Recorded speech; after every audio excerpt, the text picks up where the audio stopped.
Art ഗാലറിയും ചരിത്ര മ്യൂസിയവും നിർമ്മിക്കണമെന്നാവശ്യപ്പെട്ടുകൊണ്ട് തെരുവിൽ ചിത്രം വരച്ച് പ്രതിഷേധം. ചിത്രകാരൻ കെ ജീവാനന്ദനാണ് ഒറ്റയാൾ പോരാട്ടം നടത്തുന്നത്.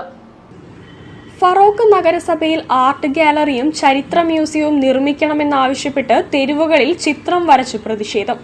ചിത്രകാരൻ കെ ജീവാനന്ദനാണ് ഒറ്റയാൾ പോരാട്ടത്തിലൂടെ ഓർമ്മപ്പെടുത്തൽ എന്ന പേരിൽ ചിത്രം വരച്ച് പ്രതിഷേധിക്കുന്നത്. നിരവധി ചരിത്രശേഷിപ്പുകളുള്ള ഫറോക്കിനെ അധികാരികൾ അവഗണിക്കുകയാണെന്ന് അദ്ദേഹം കുറ്റപ്പെടുത്തി. ഇത് ഒരു കലാകാരന്റെ മാത്രമല്ല, നാടിന്റെ കൂടി ആവശ്യമാണെന്ന് അദ്ദേഹം പറഞ്ഞു. നമുക്കറിയാം, ഫറോക്ക് മേഖല ചരിത്ര മേഖലയാണ്.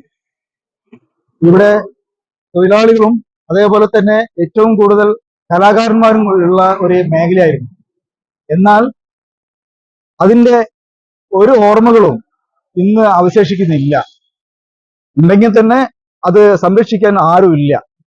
ഫറോക്കിലെ ചിത്രകാരന്മാരുടെ കൂട്ടായ്മയും വിവിധ കലാ സാംസ്കാരിക സംഘടനകളും ജീവാനന്ദന് പിന്തുണയുമായി എത്തിയിട്ടുണ്ട്. തന്റെ കലാപ്രവർത്തനങ്ങൾ ഒരു ആർട്ട് ഗാലറിയിലൂടെ പ്രദർശിപ്പിച്ചു കാണണമെന്ന് ആഗ്രഹിക്കുന്ന കലാകാരന്റെ ഓർമ്മകളോ അല്ലെങ്കിൽ ആഗ്രഹമോ നിറവേറ്റപ്പെടുന്നുമില്ല എന്നുള്ള ഈ ആഗ്രഹ പൂർത്തീകരണത്തിന് വേണ്ടി അധികാരികളുടെ കണ്ണു തുറക്കാനും ജനമനസ്സിൽ അതിനുള്ള ചിന്തയുണ്ടാവാനും വേണ്ടിയാണ് ഈ ചിത്ര രചന തെരുവിൽ നടത്തുന്നത് എന്ന് അറിയുന്നു. അതോടൊപ്പം അതിനുവേണ്ടി എല്ലാവിധ പിന്തുണയും നേരുകയും ചെയ്യുകയാണ്. ഒരാഴ്ച നീളുന്ന പ്രതീകാത്മക പ്രതിഷേധ ചിത്രരചന നഗരത്തിന്റെ വിവിധ ഭാഗങ്ങളിലായാണ് നടത്തുന്നത്. News bureau, Farooq. ജില്ലാ വാർത്തയിൽ ഒരിടവേള.